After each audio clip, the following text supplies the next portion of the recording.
Good evening, everyone, and welcome back. I want you to imagine something with me for a moment. It's 11 o'clock at night. An elderly man, let's call him Robert. He's lying in his bed, he can't sleep, his heart is racing just a little, his stomach feels heavy.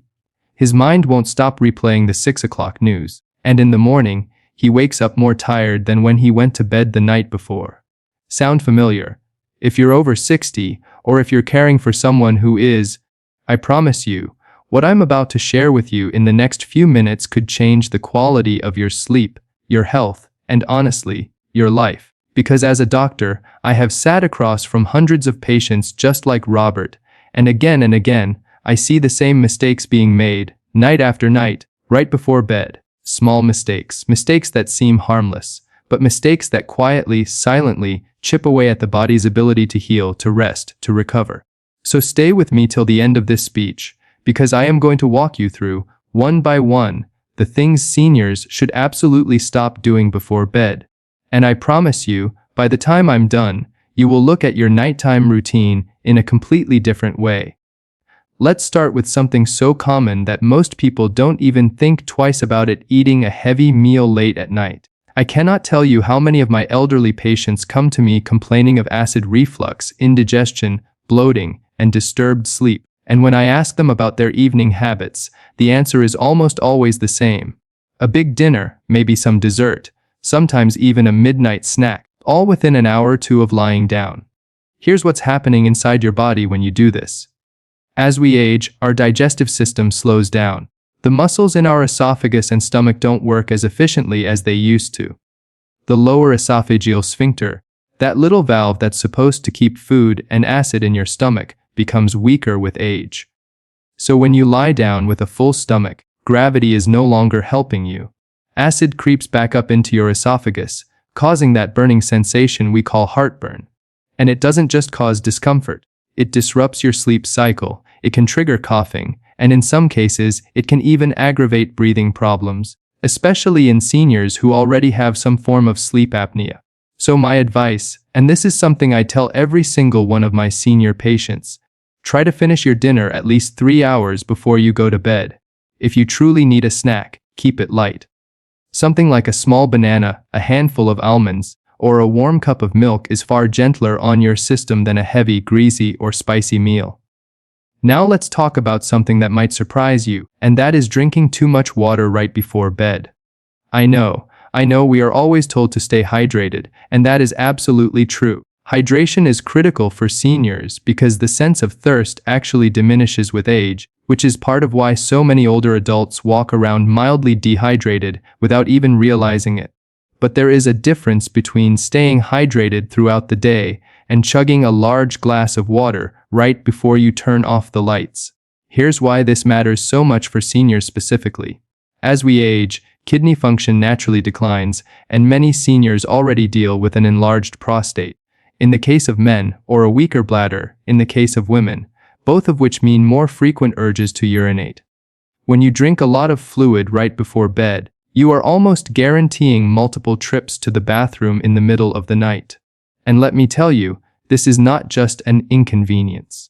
Every time you wake up in the dark, get out of bed, and walk to the bathroom, you are at risk. Your blood pressure can drop suddenly when you stand up too fast, a condition called orthostatic hypotension, and this is one of the leading causes of nighttime falls in older adults. Falls, as you may already know, are one of the most serious health risks for seniors, often leading to fractures, hospitalizations, and a long, difficult road to recovery. So my advice is simple: front-load your hydration. Drink most of your water during the day and taper off in the 2 hours before bedtime. Let's move to something that I see constantly, and it breaks my heart every time, and that is watching the news or engaging in stressful conversations right before bed. I understand, I really do. Staying informed feels important, especially in today's world. But think about what you are doing to your nervous system when the last thing you consume before closing your eyes is a report about crime, disasters, political conflict, or tragedy. Your brain does not know the difference between a threat on a screen and a threat in real life. When you watch distressing content, your body releases cortisol and adrenaline, the very same stress hormones that are supposed to help you run from danger. These hormones increase your heart rate, raise your blood pressure, and put your entire nervous system on high alert. Now ask yourself, how are you supposed to fall into a deep, restorative sleep when your body thinks it needs to be ready to fight or flee? This is especially dangerous for seniors who already have cardiovascular issues, because elevated cortisol and adrenaline levels at night have been linked to increased risk of nighttime cardiac events. I always tell my patients, protect your last hour before bed like it's sacred. Turn off the news. Avoid arguments with family members in the evening if you can help it. Instead, read something light, listen to calm music, or simply sit in quiet reflection. Your heart, quite literally, will thank you. And speaking of screens, let's talk about something almost everyone is guilty of, myself included at times, and that is scrolling on your phone or watching television right before sleep.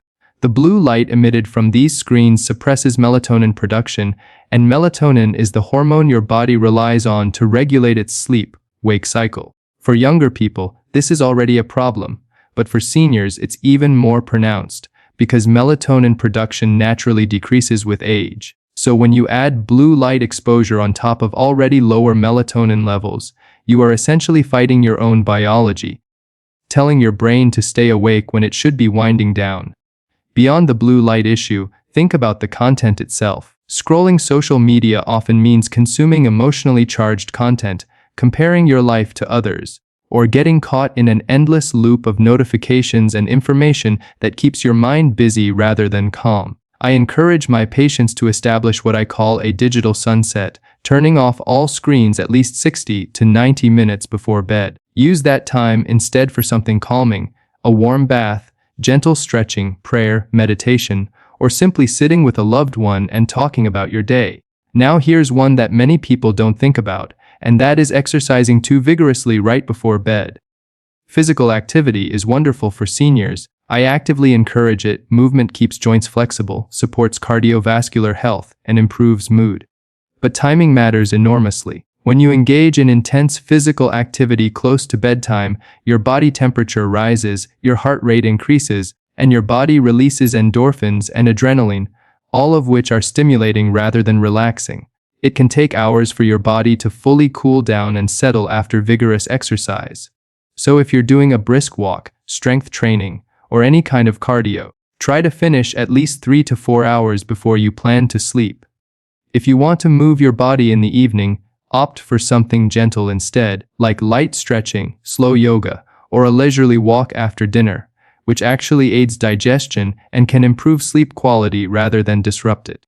Let's talk now about alcohol, because I know many seniors have what they call their nightly nightcap, believing it helps them relax and fall asleep faster. And in a way, it does. Alcohol is a sedative, so it can make you feel drowsy initially.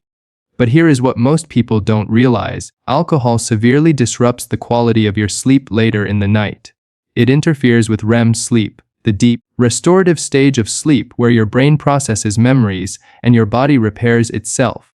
This is why so many people who drink before bed wake up in the middle of the night, often around 2 or 3 in the morning, and struggle to fall back asleep. For seniors specifically, alcohol also interacts dangerously with many common medications, including blood pressure medications, sleep aids, and pain relievers, sometimes causing dangerous drops in blood pressure or excessive sedation.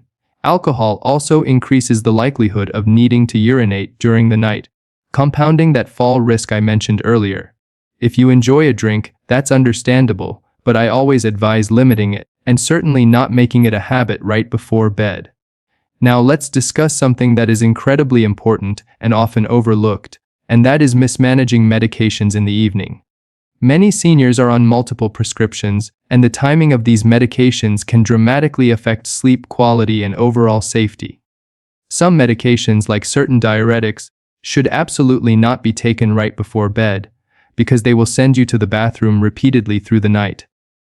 Other medications, like certain steroids or stimulating antidepressants, can interfere with your ability to fall asleep if taken too late in the day. And here's something critical: taking sleep medications inconsistently or combining them with other sedatives without medical guidance can be extremely dangerous, leading to confusion, dizziness, and increased fall risk, especially if you wake up in the middle of the night. I always urge my patients, please sit down with your doctor or pharmacist and review the timing of every single medication you take. Don't just guess. Don't just follow old habits. Your body's needs change as you age, and your medication schedule should be reviewed regularly to match those changes. Let's talk about something deceptively simple that seniors often get wrong, and that is the temperature and setup of the bedroom itself. Many older adults, especially those who feel cold easily due to slower circulation, tend to overheat their bedrooms, piling on blankets, cranking up the heater, wearing thick pajamas. But here's the thing, your body actually needs to cool down slightly to initiate sleep. A room that is too warm can interfere with this natural process, leading to restless, fragmented sleep. On the flip side, a room that is too cold, especially without warm socks or adequate blankets, can also disrupt sleep and even pose circulation issues for those with conditions like peripheral artery disease. I generally recommend keeping the bedroom around 65 to 68 degrees Fahrenheit, using breathable cotton sheets, and if your feet get cold easily, wearing warm socks to bed rather than overheating the entire room. Also, and this is something I really want to stress, please make sure your bedroom is a safe environment. Clear away loose rugs, cords, or clutter that could cause a fall if you need to get up during the night. Keep a nightlight on in the hallway or bathroom. These small adjustments make an enormous difference in preventing nighttime accidents. Now, here's something I see so often that it genuinely concerns me, and that is seniors skipping their evening bathroom routine and holding their urine because they don't want to get up multiple times during the night. I understand the logic, fewer trips to the bathroom sounds safer, right? But holding urine for extended periods can actually increase the risk of urinary tract infections, which in seniors can sometimes present not as burning or pain, but as confusion, agitation, or even falls, symptoms that are often mistaken for something else entirely. Instead of holding it in, the better approach is to use the bathroom right before getting into bed, every single night without fail, and to minimize fluids in the hour or two before sleep, as I mentioned earlier, so that the urge to go doesn't build up overnight in the first place. Let's talk about something emotional, but incredibly important, and that is going to bed with unresolved worry, anxiety, or emotional distress. I have had so many patients tell me they lie awake at night thinking about their finances, their health, their family, their mortality. This is deeply human, and I don't say this to dismiss those feelings, but chronic nighttime anxiety takes a real physical toll. It keeps cortisol levels elevated, it raises blood pressure, it activates the sympathetic nervous system, the very system that should be quiet and calm during rest. Over time, this can contribute to heart disease, weakened immunity, and even cognitive decline. I always encourage my patients to develop what I call a worry release ritual. This could be journaling your thoughts before bed, writing down tomorrow's to-do list so your mind doesn't have to hold on to it, practicing deep breathing exercises, or even simply talking to a trusted family member or friend about what's on your mind before the day ends. Your mind deserves the same care and attention as your body, and addressing emotional stress before bed is just as important as anything physical we've discussed. Now, let's talk about caffeine, because I know many seniors underestimate just how long caffeine stays active in the body. As we age, our ability to metabolize caffeine slows down significantly, meaning that a cup of coffee or tea consumed even in the mid-afternoon can still be affecting your nervous system well into the night. Caffeine blocks adenosine, the chemical in your brain responsible for making you feel sleepy, and this effect can linger for 6 to 8 hours or even longer in some seniors. So that afternoon coffee, or that seemingly harmless cup of tea after dinner, might be silently sabotaging your sleep without you even realizing it's the culprit. I recommend cutting off caffeine intake by early afternoon at the latest, and being mindful that caffeine hides in places you might not expect, like chocolate, certain pain relievers, and even some decaffeinated beverages which still contain trace amounts. Here's another one that surprises people, and that is checking blood pressure, blood sugar, or other health metrics obsessively right before bed, especially if these numbers cause anxiety. Now, I want to be clear, monitoring your health is important, and I absolutely encourage seniors, especially those managing diabetes or hypertension, to track these numbers.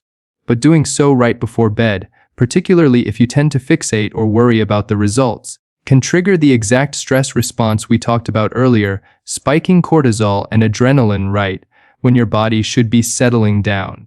If you need to check these numbers in the evening for medical reasons, that's completely fine. But try to do it a couple of hours before bed, not in the final moments before you turn off the light, so that if the numbers do cause any worry, you have time to process that emotion. Perhaps talk to a family member, or simply let it settle before attempting to sleep. Let's talk about something physical now, and that is failing to elevate the legs or address circulation issues before bed, particularly for seniors dealing with swelling, varicose veins, or poor circulation. Many older adults go to bed with legs that have been swollen all day from sitting or standing, and this can cause discomfort, restless leg sensations, and disrupted sleep. Something as simple as elevating your legs on a pillow for 15 to 20 minutes before bed, or doing gentle ankle rotations and calf stretches, can significantly improve circulation and reduce nighttime discomfort. This is a small step, but I have seen it make a real difference for patients who struggle with restless legs or nighttime cramping. Now, I want to address something that might seem unrelated to sleep directly, but it is critical, and that is going to bed without a plan for emergencies. This might sound like an unusual thing for a doctor to bring up in a conversation about sleep, but hear me out. So many falls, so many medical emergencies among seniors happen in the middle of the night, when help is not immediately available. I always tell my elderly patients and their families, please, keep your phone charged and within arm's reach of your bed, not across the room, not downstairs charging on the kitchen counter. If you have a medical alert device, wear it to bed. Don't just wear it during the day and take it off at night, because nighttime is actually when many falls and cardiac events occur. Make sure a family member or neighbor knows to check in if they don't hear from you by a certain time each morning. This isn't about fear. This is about being prepared, the same way you would prepare for anything else important in life. Let's talk about napping, because while this technically happens during the day, it has such a direct impact on nighttime sleep that I have to address it here. Many seniors take long naps in the late afternoon or early evening, sometimes without even realizing how long they've slept. The problem is that these late, extended naps eat into what's called sleep pressure, the natural buildup of tiredness throughout the day that helps you fall asleep easily at night. If you nap for 2 hours at 5 in the afternoon, don't be surprised when you're wide awake at 11 that night. If you need to nap, and many seniors do benefit from a short rest, I recommend keeping it to 20 to 30 minutes and doing it earlier in the day, ideally before 3 in the afternoon, so it doesn't interfere with your nighttime sleep cycle. Now let's talk about something that seems small but carries real weight, and that is inconsistent bedtime routines. I cannot stress this enough. Our bodies thrive on rhythm and predictability, especially as we age. When you go to bed at a different time every single night, sometimes 9, sometimes midnight, sometimes falling asleep on the couch and stumbling to bed at 2 in the morning, you are confusing your internal body clock, your circadian rhythm. This internal clock relies on consistency to regulate hormone release, body temperature fluctuations, and the natural sleep-wake cycle. I always encourage my patients to choose a bedtime and a wake time, and to stick to it as closely as possible, even on weekends, even when you don't feel particularly tired. Over time, this consistency trains your body to naturally feel sleepy at the right time each night, and to wake up feeling more refreshed in the morning. I also want to touch on something that might seem surprising, and that is engaging in intense mental work, like paying bills, solving complex problems, or making important decisions right before bed. Just like physical exercise stimulates the body, intense cognitive work stimulates the brain, keeping it in an active, alert state rather than allowing it to transition into the calm, restful state needed for sleep. If you have important paperwork, financial decisions, or complicated tasks to handle, try to do them earlier in the day when your mind is fresh, rather than saving them for the evening when your brain should be winding down instead of ramping up. Now, I want to talk about something deeply important for our senior community, and that is isolation and loneliness in the evening hours. I have noticed, in my years of practice, that many seniors who live alone experience their most difficult emotional moments right before bed. when the house is quiet and there are no more distractions from the day. This emotional loneliness doesn't just affect mental health, it has real physical consequences, contributing to elevated stress hormones, disrupted sleep, and even weakened immune function over time. If this resonates with you, I want to gently encourage you to build in some form of connection into your evening routine. This could be a nightly phone call with a family member, writing a letter, journaling gratitude, or even fostering a comforting presence like a pet in your bedroom. Connection, even in small doses, has a profound calming effect on the nervous system. Let's also discuss the mistake of ignoring physical discomfort or pain and simply trying to push through it at bedtime. Many seniors deal with chronic pain, whether from arthritis, old injuries, or other conditions, and rather than addressing this pain before bed, they simply try to grin and bear it, hoping sleep will come despite the discomfort. This rarely works well. Unaddressed pain keeps the nervous system activated and prevents the deep relaxation necessary for quality sleep. If you're dealing with chronic pain, talk to your doctor about appropriate evening pain management strategies, whether that's timed medication, gentle heat therapy, a supportive pillow arrangement, or other interventions. Don't simply accept discomfort as an unavoidable part of aging and try to sleep through it.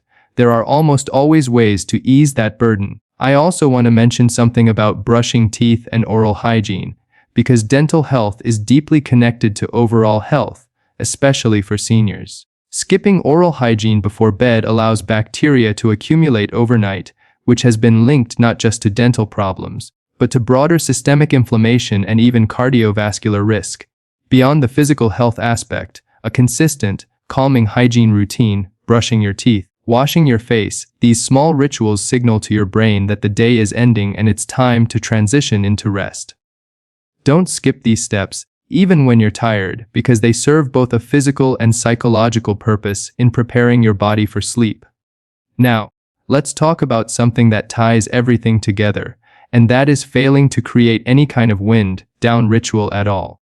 So many seniors go straight from an active evening, whether that's watching an intense television show, scrolling through their phone, or dealing with family stress, directly into bed, expecting their body to instantly switch into sleep mode.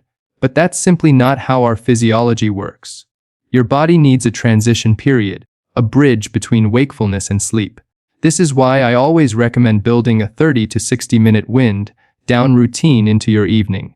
This might include dimming the lights in your home, which signals to your brain that it's time to increase melatonin production, engaging in some light reading, practicing deep breathing or gentle meditation, listening to calming music, or simply sitting quietly with your thoughts.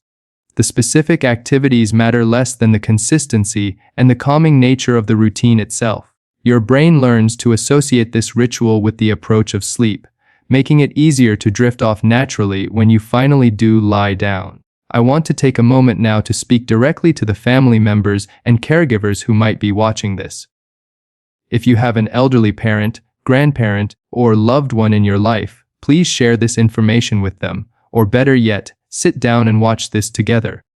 So many of these habits are deeply ingrained, formed over decades, and it often takes a caring conversation, not criticism, but genuine concern, to help our seniors make these small but meaningful adjustments. Offer to help them set up a calming bedroom environment. Offer to call them each evening as part of their wind-down routine. Offer to sit with them and review their medications with their doctor. These small acts of care can profoundly impact their health, safety, and quality of life. I also want to briefly touch on the emotional weight that sleep problems carry for seniors specifically. Poor sleep doesn't just leave you feeling tired the next day. Over months and years, chronic poor sleep has been linked to increased risk of cognitive decline, weakened immune function, elevated blood pressure, higher risk of falls, worsened mood and depression, and even increased mortality risk. This is not meant to frighten you, but to underscore just how important these seemingly small nighttime habits truly are. Every single change we've discussed today, avoiding heavy meals late at night, managing fluid intake, protecting your last hour before bed from stress and screens, timing your exercise and medications appropriately, creating a safe and comfortable sleep environment, addressing emotional and physical discomfort, and building a consistent, calming wind-down routine. Every single one of these adjustments contributes to better sleep, and better sleep contributes to a longer, healthier, more vibrant life. I know that's a lot of information, and I don't expect anyone to implement every single change overnight, no pun intended. Instead, I encourage you to pick just one or two of these habits that resonated most with you, the ones that felt like they were speaking directly to your own life, and start there. Maybe it's simply moving your dinner time earlier. Maybe it's turning off the news an hour before bed. Maybe it's finally having that conversation with your doctor about your medication timing. Small, consistent changes compound over time into remarkable improvements in how you feel, how you sleep, and how you live. As I close this conversation today, I want you to remember something. Sleep is not a luxury, and it's certainly not something to be taken for granted, especially as we age. It is one of the most powerful, natural forms of medicine available to us, completely free, completely accessible, and yet so often overlooked and undervalued. Every night offers a new opportunity to give your body and mind the rest and repair they so deeply deserve. You have worked hard your entire life. You have raised families, built careers, faced countless challenges, and you deserve restful, peaceful, restorative sleep in these years. Don't let these small, avoidable habits stand in the way of that. Take what you've learned today, apply it with patience and consistency, and I promise you, you will notice a difference, not just in how you sleep, but in how you feel throughout your entire day. Thank you so much for spending this time with me today.